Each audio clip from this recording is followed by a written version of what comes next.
Right, hello guys, welcome back. So, today we're going to be talking about some of the most optimal DPS setups for every class in the updated Episode Revenant sandbox. And since the last iteration of this video in August, a good amount of things have changed to warrant an updated guide. Episode Revenant brought with it some significant shakeups to the overall DPS meta, with perks like autoloading holster and reconstruction getting severe nerfs, as well as the introduction of new meta perks like Envious Arsenal, prompting me to once again provide a comprehensive guide and showcase of what's currently considered the highest DPS in the game for every class, especially now that Banshee is giving away the Godroll Chill Inhibitor. Much like I mentioned last time, the strategy you use for DPS is incredibly dependent on several factors like phase length, range, or boss model size. Think about how wildly different the Witness and the Corrupted Puppeteer are, which is why I'm once again going to showcase several rotations for each respective class that do well in different situations. Some for more general bosses and others that could be more catered to something like the Witness or the Corrupted Puppeteer. The rotations you'll be seeing in this video are also a good mix between hard to learn muscle memory focused ones and easier to adapt simpler rotations that also pack quite a punch. And this time I've got quite a few surprises in store. Furthermore, as an evolution from the previous video, I am going to be including the use of artifact perks this time, since I figured it would be great to do one of these videos every episode/season, so taking the artifact perks into account simply makes more sense. So without further ado, let's dive right in. But before that, this video is brought to you by Manscaped. And with the holiday season coming up fast, they've invited me to talk about their latest package, the Beard and Balls Bundle, featuring the Lawnmower 5.0 Ultra and the Beard Hedger. Bundle and save while you're at it, and treat yourself or someone else who needs it to the best grooming gear out there. Whether you're getting holiday ready or just keeping things in check, this duo has got you covered from head to south pole. The Lawnmower 5.0 Ultra features not one, but two interchangeable skin-safe blade heads to take care of all of your grooming needs. The updated trimmer blade features longer, wider, and rounded teeth that cut through hair with ease, and the foil blade is designed to leave you with a finish that's irresistibly sleek. And the best part, it's waterproof. It also comes with 3 separate comb options ranging from a close 1.4mm trim to a suave 12mm look. It's completely wireless and lasts up to 60 minutes on a full charge. Plus, it's equipped with a dual LED spotlight so you can groom with precision even in the darkest of corners. Now let's talk about the Beard Hedger, the perfect companion for sculpting and styling your facial hair this holiday season. With 20 different length options selected effortlessly with the zoom wheel, you can achieve any look from a neat stubble to a full-on beard masterpiece. The Beard Hedger is also waterproof and has up to 60 minutes of runtime on a single charge, so you'll have plenty of time to get ready each day with confidence. Manscaped know what they're doing when it comes to grooming, and I can personally vouch for their top-notch convenience and overall quality. So bundle up with the Beard and Balls bundle and save with 20% off plus free international shipping when you use code LLAMA at manscaped.com. Once again, thank you to Manscaped for sponsoring this video. Okay, so we're going to start things off with Warlock, and the first role that we're going to be tackling is the role of the Wellcaster. So this applies to you if you are the team's support well in any given damage situation. So more generally, the name of the game for Warlock DPS this season and probably into the future is Sanguine Alchemy, with the changes it received in Episode Revenant. Now, I've already made a video on the rotation we're going to be discussing a few days ago, but I will happily explain it again because this is one of the coolest rotations available in the game right now. So for this, you are going to need 2 loadouts. The first one is going to be on Solar with your Well of Radiance. I have this with Lunafaction boots so that if I am in a team situation, I can help my team with the benefits that Lunafactions provide. And then the second loadout is going to be another one with Prismatic and Sanguine Alchemy. The only thing to really make sure that you have in the Solar loadout is Hellion, because this just provides a little bit of extra damage and it carries over when we swap to our second loadout. Now, for this rotation specifically, the weapons are the most important part, and these are a Liturgy with Envious Arsenal Chill Clip, Exdirus with or without the Catalyst, it doesn't matter, you don't need the Catalyst, and then a Bittersweet with Envious Arsenal Bait and Switch. The weapons are the most important when it comes to swapping to the second loadout, which for one contains Sanguine Alchemy, second we also have an Arc Super, and third Facet of Courage to improve the damage of our weapons by another 10%. Because if you are standing in your own well, your weapon damage technically counts as ability damage. Now, the way that we get the Darkness debuff portion for that to work is from Liturgy because it has Chill Clip on it, and then because we are on Sanguine, it's going to give us that ×4 surge for the duration of us being in our Well of Radiance, so we have ×4 surge for both Bittersweet and Exdirus, and then Exdirus is going to provide Arc Blind, which is going to work with our main seasonal artifact perk, Arc Compounding, which will increase the damage we deal to blind targets from Arc sources. And because 2 out of our 3 weapons are both Arc, we're going to get that benefit for both of them. As for the rest of the artifact, you will want Concussive Reload and then Conductive Cosmic Crystal. Specifically, you will want to boost Conductive Cosmic Crystal. The way you do that is with the Refined Fine Tonic of Renewing Finishes here, or the Dark Blue Potion. When it's boosted, Conductive Cosmic Crystal is going to increase the damage that both our Dark Ether weapons and Arc abilities deal to targets. And because, for one, we have a Dark Ether Reaper weapon, and all of our damage is technically Arc ability damage, this is going to apply to everything. I have explained in a previous video the amount of damage stacking that goes into this. I believe at the end of the day, if you stack everything, it's a 2.97x increase to your base damage, which is certainly quite a lot more than if you were just standing in a normal well. Okay, so in terms of how to actually do the rotation, there are first a couple things to note. The first of which, the DPS of your rotation relies on how much enrage you can get on your Extaris before you go into damage, and the more the better, because on its own it fires quite slowly if it's not enraged. However, if I enrage myself by shooting myself with it, you can see that it fires a lot faster, which is what we want. So ideally, if you can, before you go into damage, shoot yourself with it to get some enrage before you go in. So in terms of how to actually do the rotation, the order is 2 Extaris, 1 Liturgy, then 4 Bittersweet, and then repeat that. And the reason for that is for micromanaging bait and switch timers, and it also works out the best in terms of the blind cooldown on Extiris, so we're sort of maximizing everything possible with that rhythm. So in terms of what it actually looks like, I'm gonna kill Carl fairly fast, but what you want to do is you want to pre-enrage yourself, then place your well, then swap to your prismatic loadout, then we shoot 2 Extiris at Carl to get him blind first of all, then we go into Liturgy,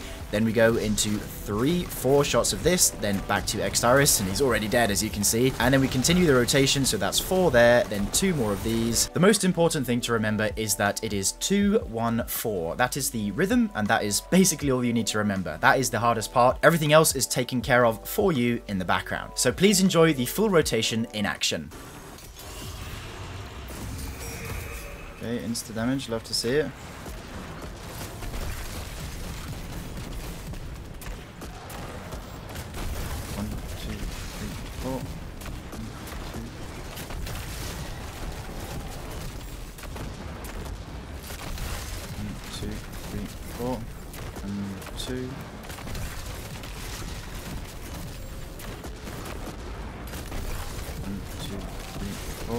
There it is.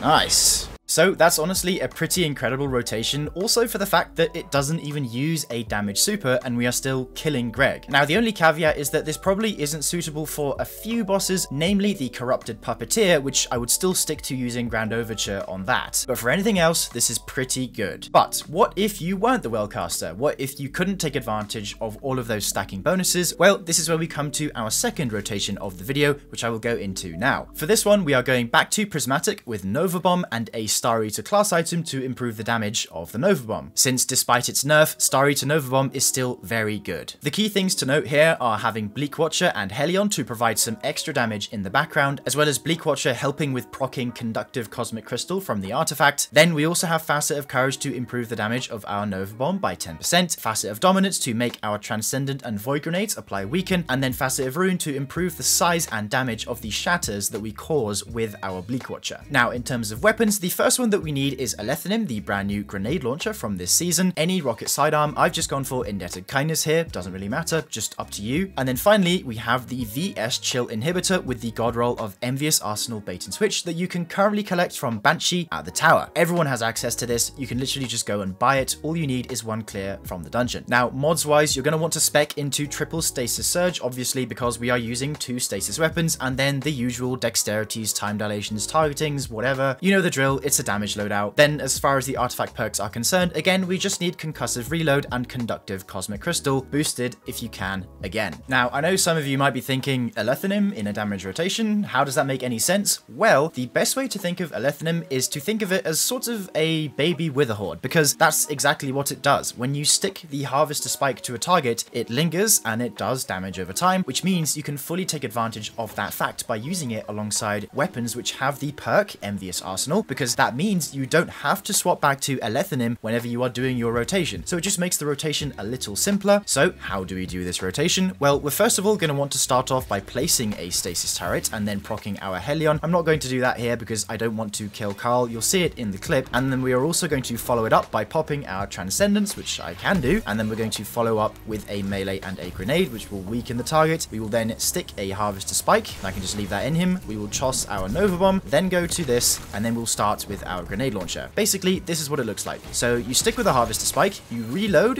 one shot of the rocket sidearm, then dump the mag of chill inhibitor, then we can go back with the sidearm, and it should reload it, because we don't need to swap back because of the damage over time. Then we go back to Alethanim, then another shot of the sidearm, and then we repeat the process. Around halfway in the rotation, you can also do another melee and grenade combo, but that isn't necessary. That's only if you just want to squeeze out a little bit of extra damage. So in action, this is what it looks like.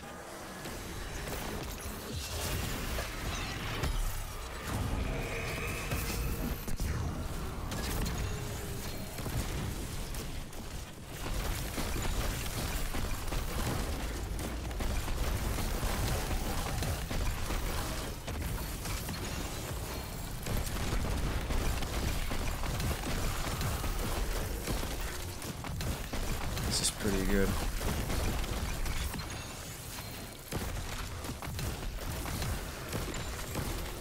Yeah, nice. That was good. That was good. I think that was better than yesterday's one. Oh yeah, very nice. Very good. So 5 million damage for a rotation that is relatively simple is pretty impressive. And this will once again work on most, if not all, bosses. And actually, if you wanted to squeeze a little bit more damage, you could swap Alethanim for Witherhoard, but at that point you're running double special and the amount of damage that you actually improve on is not that much. I tested with Witherhoard and we got 5.2 million, so an extra 200k really isn't that much of a difference. And plus the fact that Alethanim is primary, you can just use another primary that you like in its place, and then when it comes to damage, you can simply swap to Alethanim and not worry about losing ammo or anything like that. Now, as you can see here, I also have Whisper of the Worm equipped, and if you know anything about the Witness these days, and if you are a Warlock, you know that Whisper of the Worm is one of the best options to use on the Witness. So I just wanted to showcase a quick example of what that would look like in a perfect phase, and really all you need to make this work is Sanguine, and then just make sure you have a energy sniper that's pretty decent, like the Omniscient Eye from Garden of Salvation, to back it up once your ammo from Whisper runs out. If you manage everything correctly, then you'll end up with the following clip courtesy of Dato.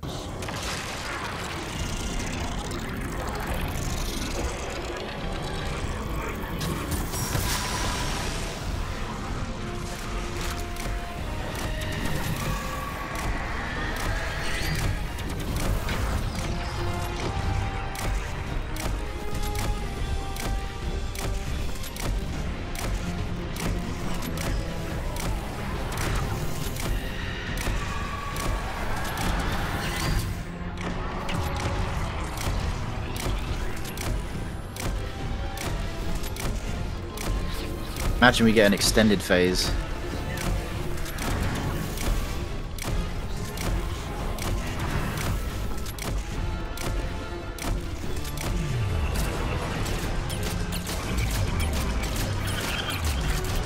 Ooh. Nice. Ooh, 5.8. God damn. Now we are moving on to Titan, and the first rotation, I suppose you could call it, is literally just running a prismatic setup with Cuirass Thundercrash and Grand Overture. So obviously some key things to note here are using Thundercrash because it's just miles ahead of Twilight Arsenal right now. We again have Facet of Courage for the 10% increase in damage to our Thundercrash, and then of course Cuirass to improve the damage of Thundercrash by even more. For weapons, we are once again using the Envious Chill Clip Liturgy from earlier. This is here to provide the Darkness debuff for Facet of Courage for our Thundercrash right at the start of the rotation. Your energy slot weapon actually doesn't matter, so you can use whatever you want here. And then obviously we have Grand Overture, and for this you must have the Catalyst. So in terms of how we do this rotation, it's actually quite simple, albeit a little more annoying than it was last week. And the reason for that is because you can no longer pre-charge Grand Overture on immune enemies or immune panels, so you have to kill enemies doing it. That's why I cleared out the whole Lost Sector using this before I got to this point. But basically all you're going to want to do is pop your Transcendence before damage, hit the boss with your Liturgy, then do a little bit of chip damage with your other gun, and then straight into Grand Overture missiles. And then once you get to the end of the rotation, you then use Concussive Reload to reload Grand Overture instead of doing it manually. So let's just pretend I would pop my Transcendence, I would do one shot of this, I would then use my Thundercrash on him, and then we would do 1 or 2 shots of this, then into the full Grand Overture volley, like so. I'll get 1 hit on him to proc Envious Arsenal. Then when I'm all the way to the bottom of the mag, I would then swap back, reload it using this, and then obviously it didn't weaken him because he's not a boss, but then Grand Overture would be fully reloaded and you can just continue shooting and then just repeat the same process over and over for as long as the damage phase allows. So in full, this is what it looks like. I will place it a little bit in my front because your bombs are back.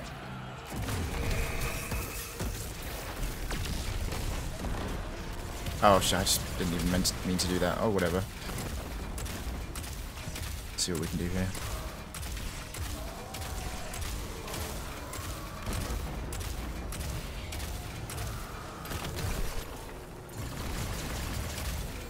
What is he doing?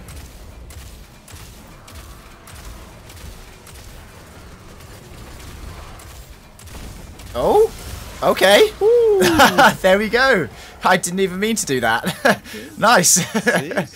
All right, okay. So yeah, for how easy this rotation is, for the fact that we are killing Greg is really just a testament to its strength. And it really is super newbie friendly. If you're completely new to DPS, this is the perfect damage rotation for you. Of course, it requires rolling the dice a little bit, trying to get a good liturgy roll. However, the rest of it, pretty fine. And I do just want to say an important note is that, of course, we are using Arc Compounding in this rotation to improve the damage of Grand Overture naturally by 15%. And this would also apply to Thunder Crash. However, in the clip you saw, I forgot to blind Greg beforehand so that I could take advantage of it with my Thunder Crash. So the fact that I still killed without doing that is still pretty impressive. And this rotation will work on most bosses once again, but if you're on the Witness, be sure to swap Thunder Crash for Twilight Arsenal, or don't if you're a maniac like Dato. So yeah, very easy rotation that is very simple to learn. Okay, so now we are moving on to rotation number 2, which is, as you can see, the same Exodus rotation from before from the Warlock. And actually, even though you can't get as much crazy buff stacking on the other classes like Titan as you can on Warlock, this rotation still does very well on the other classes. Partly because, for one, we actually have a damage super this time, and also because the bonuses that you get from Conductive Cosmic Crystal don't rely simply on having a well, these are universal. The premise for this rotation is the exact same, and of course we do want to make sure that Conductive Cosmic Crystal is boosted to get the max amount of damage we can from the Dark Ether bonus. But yeah, like I said, we are using the exact same weapons, it's the exact same rhythm, 2, 1, 4, nothing really changes there. One small note about the rotation that is slightly different is at the start you want to pop one shot of Liturgy to make sure that the target is slowed to take advantage of Facet of Courage for the super straight away. And then again, like normal, try and shoot yourself with Exodus to get the Enrage faster, and then the rest is like normal. So please enjoy the clip.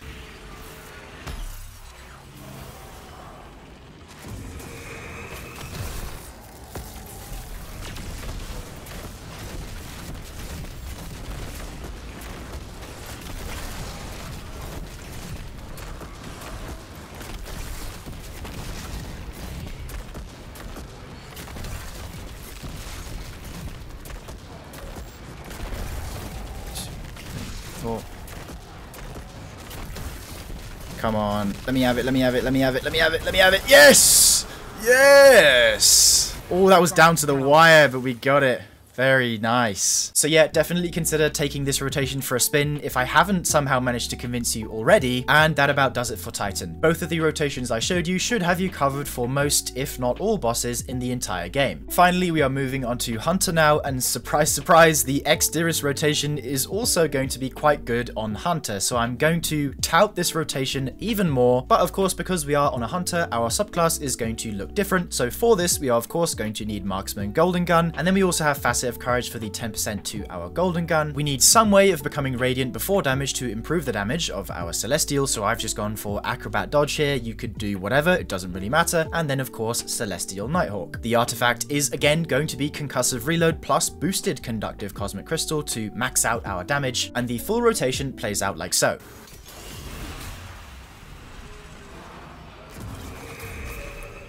Why is he doing that face?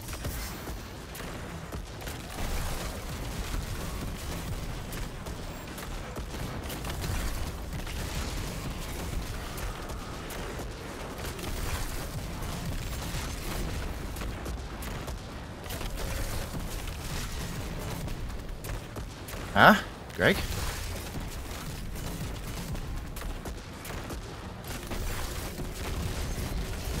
Alright, I'm happy with that. Honestly, I'm happy with that. Could be, I could squeeze out maybe another grenade launcher shot or two if you didn't do that weird thing at the beginning, but that's fine. That's nice. So yeah, on Hunter, it is honestly the weakest because your super isn't Arc or Void, but it's still very good. 4.7 is nothing to scoff at. You know the drill by now. This rotation is pretty solid. However, the main thing that I wanted to make this section about is the Witness Classic Hunter rotation from last time, or the sort of well-known Still Hunt Apex Predator rotation from last season. Now, if you know anything about the balancing changes, is that Reconstruction was recently gutted. It's honestly a really bad perk right now, and it's a bit of a shame, but the fact that it reloads your rockets a lot slower kind of throws off the muscle memory of all of the previous rotations. So with a lot of help from Dato, so shout out to him, he found a rotation that basically fixes this muscle memory problem, and it's very simple. The only way around it is you have to manually reload Apex Predator when you empty the mag. So before we get into the rotation itself, I will first mention what you need on your subclass, and we're going to start with Golden Gun, obviously. Then we will need Acrobat Dodge, Snare Bomb, and Magnetic Grenade to provide us Radiant with Snare Bomb and Facet of Dawn. A Magnetic Grenade is going to weaken bosses with Facet of Dominance, which is the other that we need, and then again Facet of Courage for the 10% to the Golden Gun, and then Celestial Nighthawk like before. The mod setup is the same as last time, where we have targeting mods, a couple loaders, and a dexterity, but to be honest, the most important mods are having a single solar reserves on your chest piece. This is going to raise our total rocket reserves to 9 from 8, and having 9 is important because we can get 9 off on the Witness if we time everything properly, and then 2 solar surges alongside 1 solar holster to reload our Still Hunt in the background while we are doing some rocket shenanigans. So, as a reminder, the basis of this rotation relies on animation cancels. Specifically, you are cancelling the animation of you popping your Still Hunt special bullet. And there are 2 ways that you can do that. The first is with your Transcendence, which looks like this. About here is when you pop the animation, and then the second is with your Celestial Golden Gun by simply doing it like so, and then instantly shoot it as well to get that insta-pop bonus, and then you can carry on with your Still Hunt. So in terms of how you actually do the rotation, well, it looks a little bit like this. So as soon as damage starts, you would pop your Still Hunt, you would then swap to your rocket, throw a Magnetic Grenade, Radiant Dodge, then go into 1 rocket, empty the entire reserves of your Still Hunt, all the way to 0, go to your rocket, shoot 1, then over here, and then if I timed it right, but then you reload it manually, and then back to Still Hunt, which is reloaded. You shoot 1 shot, special reload, cancel with Transcendence, then empty the whole mag again. It's a little difficult to show without actually being able to charge the Still Hunt back or having Transcendence and whatnot. So in full, this is what it looks like on the Witness.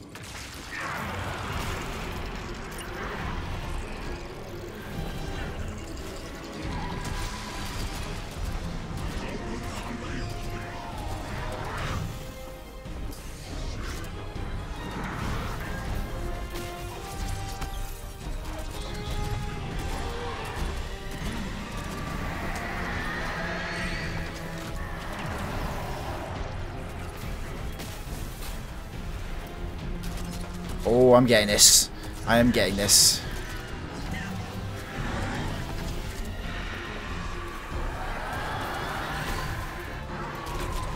Guardian down.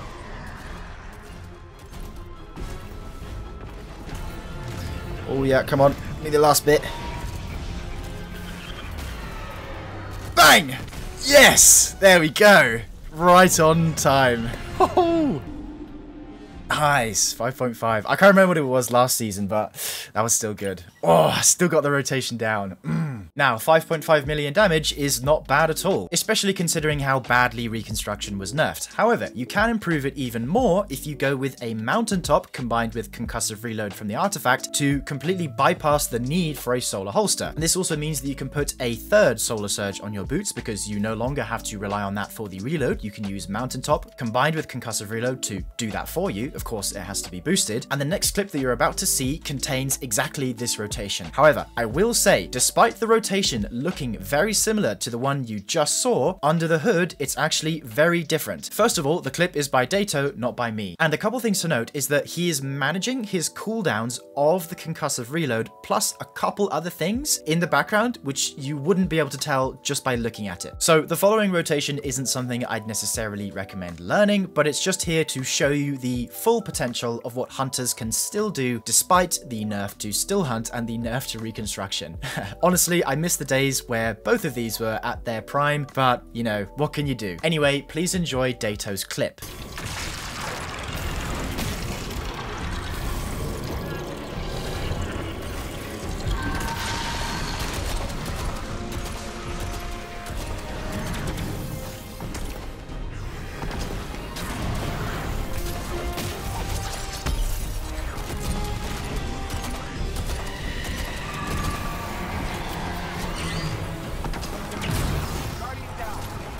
Forgot to jump.